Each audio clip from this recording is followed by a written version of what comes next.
المبعوث بالرحمة والهدى أما بعد فقد قال الباري جل وعلا واتقوا الله لعلكم ترحمون.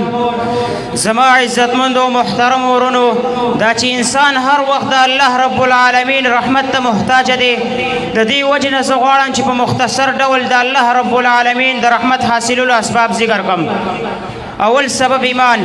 کوم انسان چې په الله او آخرت په ایمان راوړي د الله رب العالمین رحمت ورته متوجه کیږي. دویم سبب تقوا ده.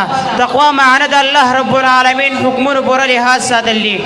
دریم سبب د الله او د هغه رسول صلی الله علیه وسلم تابعداري کول دي. څلورم سبب قرآن مجلس کې راجمع کېدل دي. څلورم سبب قرآن ته غوږ کېغوستل دي. الله رب العالمین فرمایي وإذا قرئ القرآن فاستمعوا له وانصتوا لعلكم ترحمون.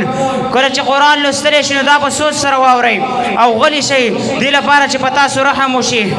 پنځم سبب خلکو سره احسان کول.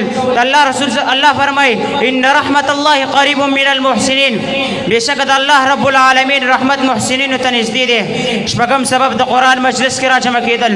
د الله رسول صلی الله علیه وسلم فرمایي مجتمع قوم فی بیت من بیوت الله یتلون کتاب الله ويتدارسونه بينهم إلا نزلت عليهم السكينة وغشيتهم الرحمة وخفتهم الملائكة وذكرهم الله في من عنده.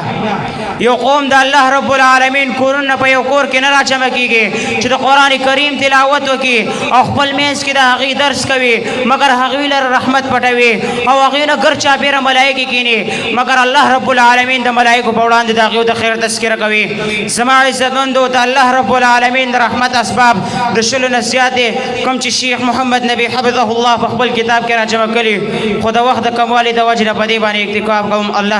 الله دې په عمل کولو توفیق راکړي. واخر الدعوانا الحمد لله رب العالمین.